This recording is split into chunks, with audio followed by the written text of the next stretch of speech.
¿cómo están? Soy la doctora Carmen Alegría y hoy me siento especialmente feliz y sobre todo muy agradecida de poder charlar con alguien a quien más que colega considero un auténtico maestro. Como supongo les pasará a muchos de ustedes, porque con él aprendimos que vivir es un asunto urgente. Aprendimos también a conectar con nuestra madera de líderes. Aprendimos a reinventarnos, a entender un poquito del cociente agallas, a conocer al guardián de la verdad, a darnos un respiro, incluso a resetear nuestra mente. Y ahora nos invita y nos acompaña por el largo camino del despertar. Y además siempre se las apaña para hacerlo, regalándonos auténticas píldoras de motivación para una vida más plena y más feliz. Y hay algo que me encanta, y es que siempre, siempre, siempre consigue sacar lo mejor de nosotros mismos. Por eso yo lo utilizo de medicamento desde hace muchos años. Bueno, a él no, a sus libros y a sus charlas. Y además con una respuesta estupenda en la salud de mis pacientes. Por eso les decía que estoy especialmente feliz. Por eso, y porque les confieso que confío que ahora, por la cercanía, me pueda contagiar, aunque sea por ósmosis, un poquito de su sabiduría y sobre todo de su gran humanidad. Doctor Mario Alonso Puig, bienvenido. Pues muchas gracias, Carmen. La verdad es que, bueno, gracias por tu generosidad con tus palabras. Enhorabuena por tu trayectoria. Tantos años en medicina urgencia, atendiendo a enfermos en situaciones críticas de estas que nadie querría encontrarse en su vida. Enhorabuena por tu trayectoria como médico profundamente humanista y por tu precioso libro El amor, la mejor de las medicinas, ¿no? Y me hace también mucha ilusión estar contigo porque hay muchos seres humanos, al igual que nosotros, que quieren encontrar qué es lo que les está frenando a la hora de hacer realidad sus sueños. ¿Qué está pasando en su mente que muchas veces se convierte en una verdadera tortura y les hace vivir en una especie de infierno? Porque a veces sentimos que teniendo tantas cosas somos tan poco.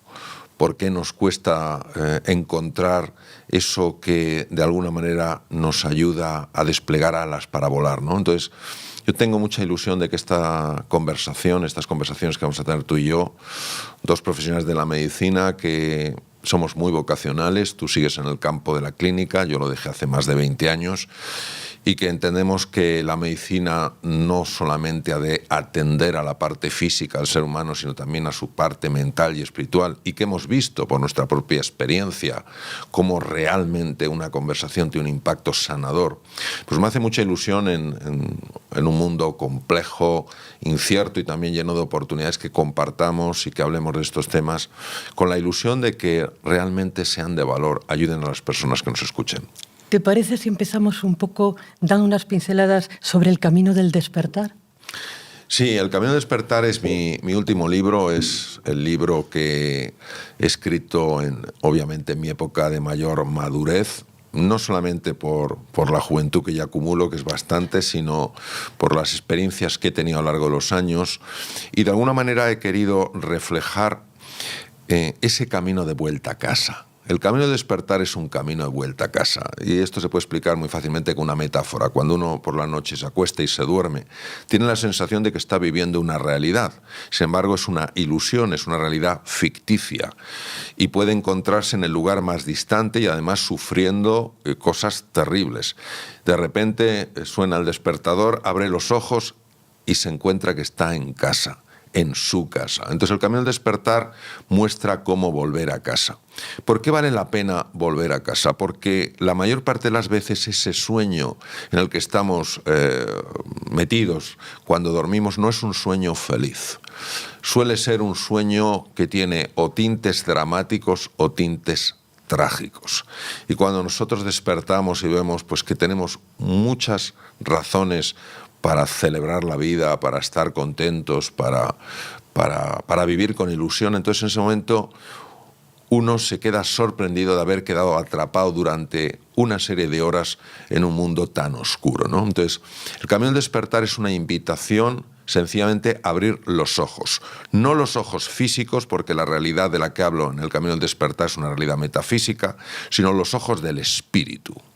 Es decir, esos ojos que son capaces de ver realidades más profundas, que ven la unidad más allá de la separación, que ven la luz más allá de la división de los colores. Y de alguna manera reflejo, por eso hemos utilizado también bastantes dibujos, reflejo una realidad difícil de explicar y sin embargo muy sencilla de experimentar. Entonces es eso, es un mapa que muestra cómo podemos volver a casa. Claro, me encanta la metáfora de volver a casa, que es recuperar la esencia y mirar dentro. Pero, ¿por qué crees que nos cuesta tanto cerrar los ojos del cuerpo y abrir los ojos del alma y mirar dentro? Primero porque nos hemos alejado muchísimo de la dimensión espiritual. Hay personas que están muy quemadas con la dimensión religiosa por distintas razones y confunden lo religioso con lo espiritual, y es diferente. Lo religioso, de alguna manera, representa una serie de prácticas compartidas, una serie de ideas compartidas, y aquí tenemos las distintas religiones que hay en el mundo. El mundo espiritual es la conexión que tiene a nivel personal alguien con el misterio, con la trascendencia, con la esencia. No son para nada incompatibles siempre que la religión esté basada en el amor. Una religión que no esté basada en el amor no puede ayudar al ser humano a conectar con lo esencial. Entonces, primero es nuestra separación de la dimensión espiritual, porque una cosa es que tengamos materia, tenemos un cuerpo, yo tengo unas manos, afortunadamente tengo unos pies, tengo unas piernas, y otra cosa es que creamos que lo único que somos es materia. Tenemos un cuerpo, pero no somos solo cuerpo. También tenemos una mente, somos espíritu. Entonces, ¿qué ocurre? Primero, estamos tan atrapados en la dimensión material y en lo que nos muestran nuestros ojos físicos que tendemos a ignorar o incluso a despreciar cualquier realidad que esté más allá de eso, ¿no? Es como si una ola que solo ve su forma despreciara el agua que la compone, que es parte del océano, y que al igual que otras olas está conectada porque son lo mismo, son océano, tienen la forma de una ola y son océano. Eso por un lado. En segundo lugar, porque arrastramos algo que es un sentimiento de culpa tremendamente dañino. A nivel inconsciente hay una creencia muy poderosa, muy limitante, y que de alguna manera nos define como seres malos, seres defectuosos y por tanto no merecedores de ser felices. ¿Qué quiere decir? Que en tanto estemos alejados de esa realidad que creemos que somos, bueno, pues la distracción nos hace sentirnos bien. ¿Qué ocurre cuando entramos en ese viaje interior, cuando buscamos dentro? Que creemos que nos vamos a encontrar con algo espantoso. Y los primeros indicios parece que son evidencias de que esto es así.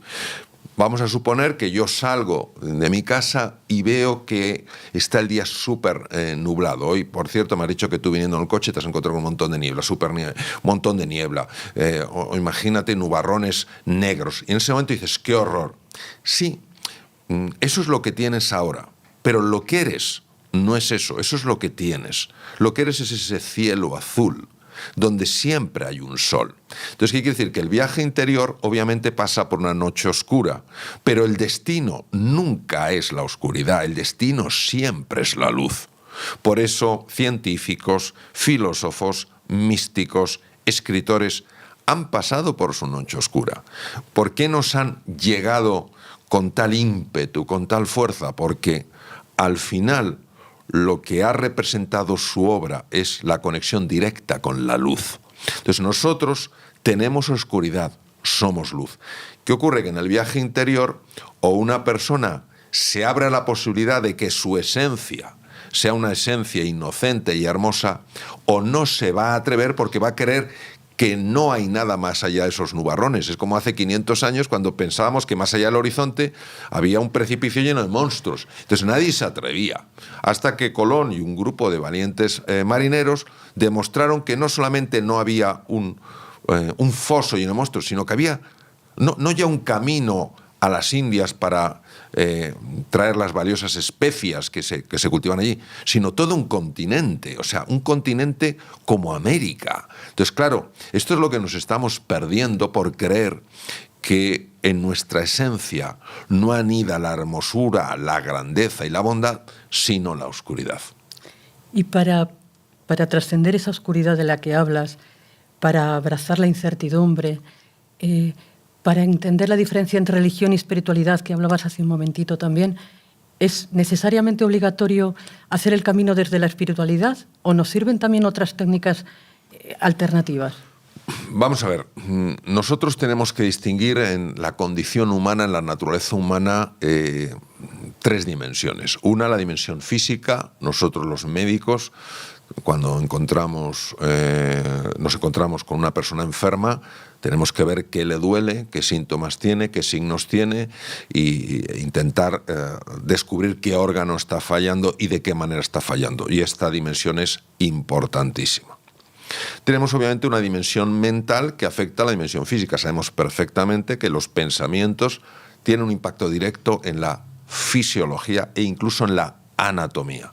Y tenemos una dimensión que es una dimensión espiritual. Entonces, en ese camino del despertar hay que recorrer las tres dimensiones. Por ejemplo, una persona que descuide por completo su parte física, que es lo que hizo curiosamente Sakyamuni Buda, el primer Buda, Gautama Siddhartha, siguiendo lo que hacían los brahmanes, que era considerar que el cuerpo era como la cárcel del alma y lo dañaban y estuvo a punto de morir. Por eso, si nosotros no cuidamos el cuerpo, es muy difícil que podamos llegar más lejos. Porque, fíjate qué curioso, Carmen, el cuerpo, que es tan material y tan físico, es la entrada al espíritu. Ni más ni menos que la gran científico norteamericana Candice Pert, la descubridora de los receptores opiáceos en las células, ella dijo que el cuerpo era el inconsciente. Yo la escuché a ella en Los Ángeles y dije, qué bárbaro lo que acaba esta mujer de decir. El cuerpo es el inconsciente. Y de hecho hoy sabemos que el cuerpo lleva la cuenta.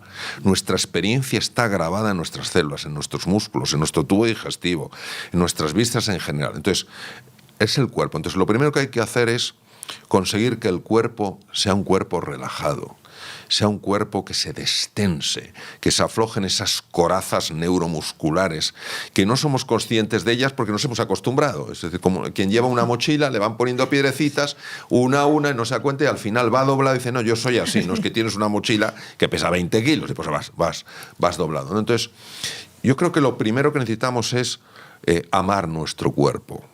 Amar nuestro cuerpo, es decir, tratarlo bien desde el punto de vista del descanso, desde el punto de vista de la nutrición, desde el punto de vista del ejercicio físico, desde el punto de vista de la postura. Y cuando nosotros hacemos eso, también estamos empezando a conectar con las otras dimensiones porque están como vasos comunicantes tremendamente interconectadas. Una vez que tú has conseguido esta conexión con el cuerpo, tienes que ir a la segunda dimensión, que es la dimensión de la mente. ¿A qué me refiero? El gran problema de nuestra mente, por una serie de errores que hay en ellas, como si se hubiera metido un virus en un sistema informático, es nuestra tendencia a ir al pasado o ir al futuro. Y cuando vamos al pasado o al futuro, ese viaje no es un viaje inocente. ¿Qué nos traemos del pasado? Que reflexionemos todos los que estamos aquí en esta conversación, ¿no? Los que estamos físicamente y los que estáis virtualmente. Cuando nos vamos al pasado, ¿qué traemos realmente? ¿El gran viaje que hicimos? No, normalmente lo que nos traemos son los viejos resentimientos, cargas emocionales que no hemos conseguido desprender, viejas culpas, viejos lamentos. ¿Y cuando nos vamos al futuro? Que nos vamos a anticipar las maravillosas vacaciones que haremos o el gran proyecto que tenemos. Sí, alguna vez sí, pero la mayor parte de las veces angustiarnos con lo que puede venir. Entonces, hoy sabemos que para poder reconectar con nuestra esencia tenemos que estar en el presente. Por eso la meditación tiene hoy en día tantísimo interés, porque es nuestra forma de reconectar con el presente. Curiosamente, se activan circuitos diferentes cuando uno está en el pasado, en el futuro, en el presente, y cuando se activan los circuitos del presente, la red ejecutiva central, mejora la salud, mejora la eficiencia en el manejo de datos. Entonces ya hemos conseguido de alguna manera esa dimensión. Y ya nos vamos acercando a la dimensión espiritual. La dimensión espiritual tiene fundamentalmente dos ramas. Una es el amor y otra es el perdón. No podemos avanzar en la dimensión espiritual si no crecemos en el amor y no crecemos en el perdón. Y aquí es donde entran figuras de las que hablo en el libro, figuras arquetípicas que nos ayudan de una manera visual a representar en qué consiste ese amor, en qué consiste ese perdón. Por tanto, no es que el único camino sea el camino espiritual, es que la dimensión espiritual es parte del camino. ¿Quiere decir que la dimensión corporal no cuenta? Ya hemos visto que cuenta y mucho. ¿Quiere decir que la dimensión mental no cuenta? Claro que cuenta. Y cuenta mucho. Es decir, no podemos obviar que cuando es la persona la que está viajando lo que la constituye, su cuerpo, su mente y su alma. Qué fantástico resumen has hecho. Y además, leyendo tu libro, me encantó que recordaras de esa forma tan gráfica que tú sueles hacer muy bien, que uno de los caminos más rectos al inconsciente es prestar atención al cuerpo. Y qué fantástico que nos recuerdes que todas las células de nuestro cuerpo tienen cerebro y que todas las células de nuestro cuerpo tienen memoria y que siempre acaban pasándonos factura. Y después, cuando vamos avanzando y llegamos al tercer umbral, al del amor, al del perdón, se me ocurre preguntarte, ¿y cómo es posible amar lo que aparentemente no se puede amar? Bueno, esta es una de las grandes preguntas y tanto tú en tu precioso libro, El amor, como la mejor de las medicinas, como yo he buscado en el mío, El camino del despertar, he buscado de alguna manera dar respuesta a esto. Nosotros tenemos que entender la importancia del lenguaje. El lenguaje en el ser humano afecta directamente a lo que percibimos. Y si no somos capaces de hacer distinciones, no podremos cambiar nuestra percepción. Es decir, esta mesa, por ejemplo, tiene un precio y también tiene un valor. El precio es el que sea, lo que haya costado comprarla. El valor es que nos permite tener ese despertador delante, que nos permite tener el libro delante, que nos permite tener un resumen de las preguntas delante. Entonces, nosotros tenemos que hacer en el amor una distinción de lo que es un sentimiento a lo que es una elección. Si algo me está haciendo daño, si alguien me está haciendo daño, si un recuerdo me está generando ira, enfado, miedo, frustración, lo que sea, exigirme, pedirme que yo sienta algo distinto es irreal. Es irreal. Porque encima va a hacer que me sienta mal al ver que no puedo cambiar mi sentimiento. Entonces aumento la frustración, aumento la sensación de impotencia y desesperanza. Pero si yo entiendo que el amor tiene otra descripción, otra definición, que es el amor como elección. Es decir, yo pongo la disposición. No soy capaz de sentir eso, pero sí me gustaría relacionarme de una manera diferente. Entonces empieza a cambiar por completo la forma en la que yo me relaciono con eso. Esa tensión que antes me producía, esa frustración, esa ira, empiezan a bajar de nivel. Es impresionante. Esta forma de amor, que los griegos ya la describieron como agape, es como llevar luz en medio de la oscuridad. Entonces, ¿qué es lo que yo sugeriría? Lo que yo sugeriría es lo siguiente. Vamos a ver. Todos sabemos que el problema no es que no queramos perdonar, que el problema no es que no queramos amar. El problema es que no sabemos cómo eliminar ese bagaje afectivo que tenemos grabado en nuestras vísceras, en nuestros músculos. Querríamos, pero vemos que no podemos. Entonces esto nos genera muchísima frustración. Cuando nosotros entendemos que el amor es como un rayito de luz que se abre paso entre la más pequeña de las grietas, lo único que hay que hacer es abrir una pequeña grieta. Y esa grieta es tener la disposición a. Me gustaría, pero no puedo. Tengo la disposición a. Basta esa pequeña invitación, esa pequeña grieta, para que empiece a entrar esa luz. Y claro, recordemos el impacto que puede tener una pequeña luz cuando hay mucha oscuridad, ¿no? Entonces, yo te diría que ese es el camino. Porque el camino del despertar es el camino de aprender a amar. Y obviamente, cuando hablamos de amar, no hablamos de amar lo fácil. Amar aquello que nos parece imposible de amar. Y amar es transformar. Esto es una cosa que, claro, con nuestro sistema operativo mental resulta como ridículo. Y sin embargo, las personas que han sido capaces de amar de esa manera han sido capaces de sanar heridas que parecían imposibles de sanar. Han sido capaces de transformar vidas que parecían imposibles de transformar. Entonces estamos hablando de la medicina más poderosa que existe y a la vez la más desconocida. Me gusta una pregunta que haces en tu libro, de qué ocurre cuando metes en el mismo recipiente el miedo y el amor, o el odio y el amor. Es una pregunta que cuando uno la lee se choca porque dices, ¿y qué va a salir de aquí? Claro. Y que es fantástico después cuando ves el resultado. Claro, es que esto es una de las cosas más contraintuitivas que yo he visto a lo largo de mi vida.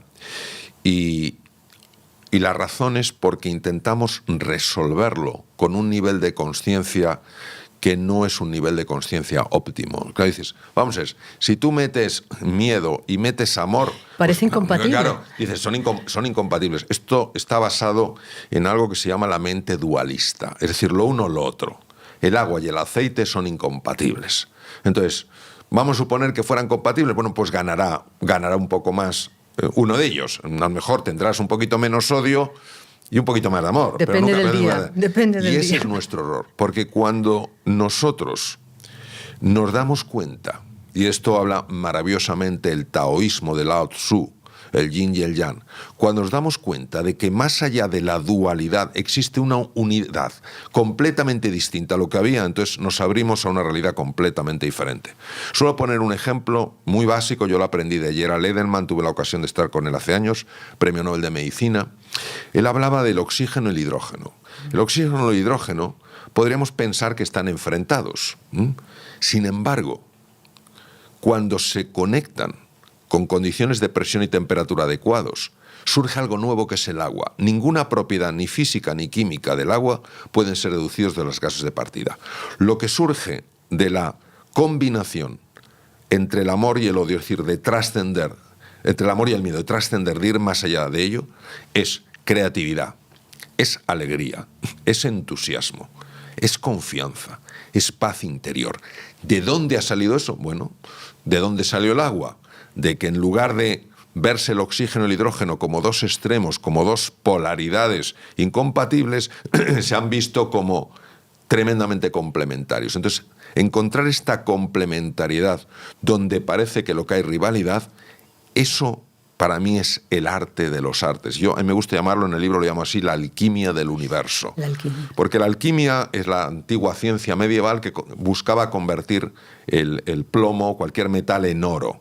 Bueno, la alquimia del universo es maravillosa porque convierte el odio en conexión, el miedo en amor, la desesperanza en alegría. O sea, cosas tan absolutamente sorprendentes que para nuestra mente tan racional, tan limitante, tan anclada al hemisferio izquierdo, es una absoluta imposibilidad. Pero quiero que penséis, todos los que nos estáis ahora escuchando, cuántas cosas se consideraban hace años que eran imposibles y luego hemos visto que era posible. Claro, es que estás hablando ya de una etapa en la que, como tú muy bien vas explicando en tu libro, hemos pasado del primer umbral, nos hemos atrevido a ser guerreros y ya estamos rozando los límites del mago, la alquimia. Y ¿qué tenemos que hacer para pasar de ser guerreros a ser magos? La figura del guerrero y la figura del mago son figuras arquetípicas. Un arquetipo es una imagen que tiene una gran connotación afectiva en nosotros.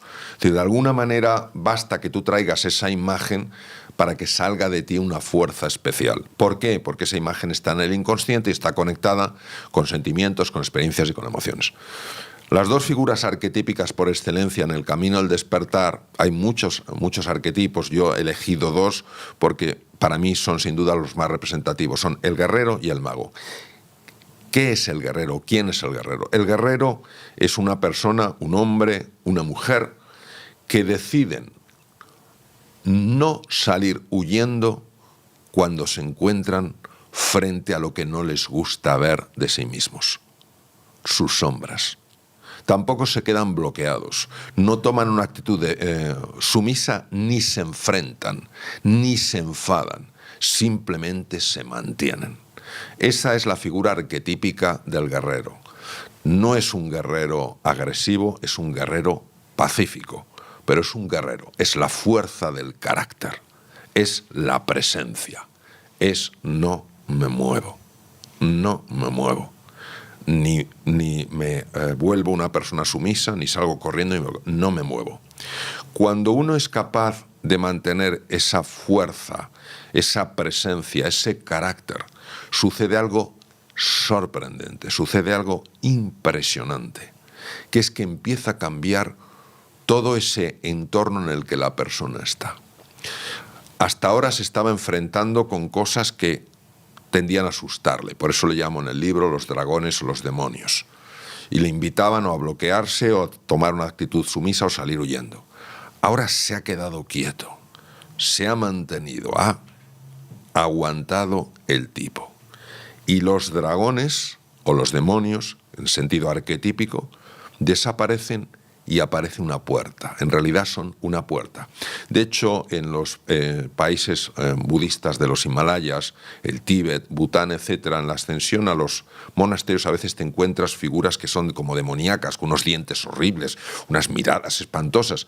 Y lo que te dicen es que tienes que ser capaz de ver en ellos no algo que te asusta, sino algo que te libera.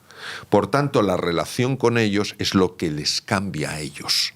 Yo no me enfrento a ellos, soy más fuerte que tú, no huyo de ellos, ni tampoco me quedo bloqueado. Yo me mantengo firme ante ellos.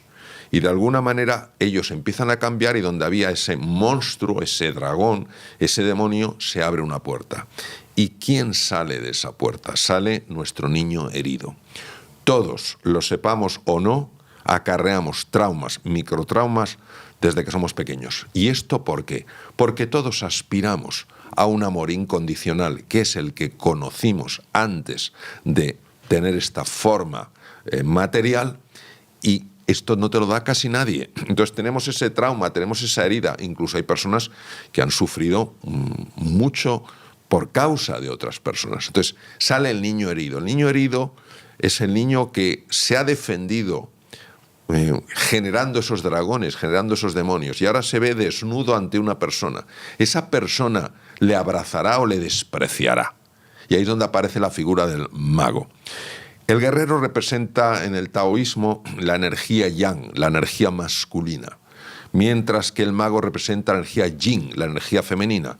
Y si lo llevamos a los hemisferios cerebrales, el yang sería el hemisferio izquierdo del cerebro y el yin el hemisferio derecho. Entonces, ¿qué ocurre? Que es ese abrazo maternal, es esa acogida. Yo te quiero no por cómo eres, no por los traumas que tienes o dejas de tener, no por tu mal temperamento, yo te quiero por quién eres.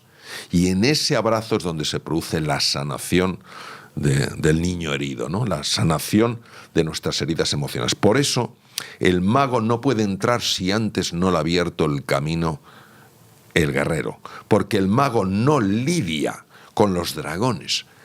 El mago tiene que interactuar con el niño herido, y para eso tienen que haber desaparecido los dragones. Los dragones no desaparecen si no ha mantenido ese guerrero una presencia fuerte.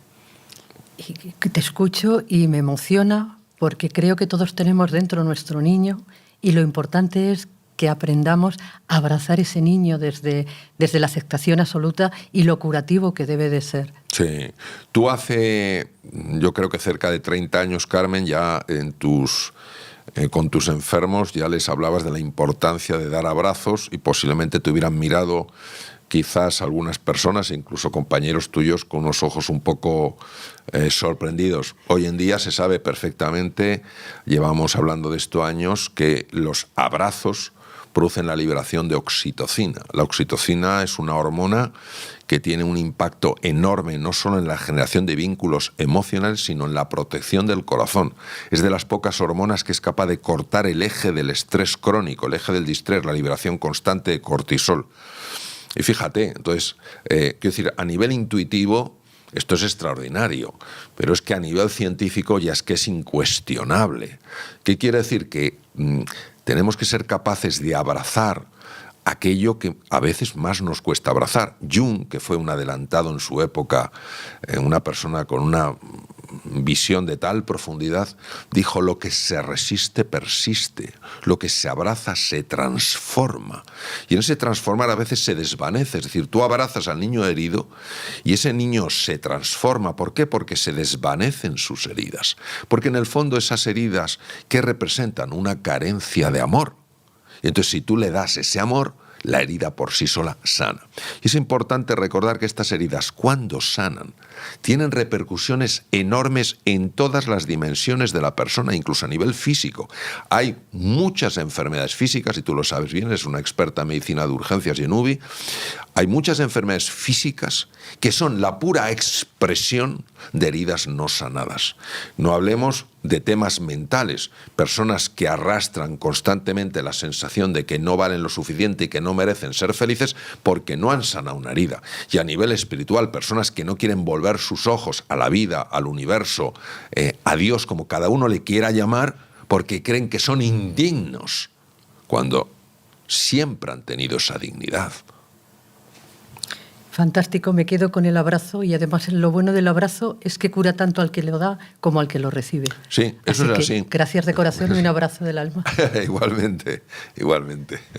Mario, es tan fantástico charlar contigo y es tan interesante lo que estás contando, que ¿te parece si seguimos en un siguiente vídeo? Por supuesto que sí. Muchas gracias. A ti siempre. Gracias por estar viendo este vídeo, ojalá te esté gustando y sobre todo lo más importante, que te esté sirviendo. Si es así, te pediría que le des un like al vídeo y le des al botón de suscripción en el canal de YouTube para que así pueda seguir creando contenidos de calidad. Muchas gracias.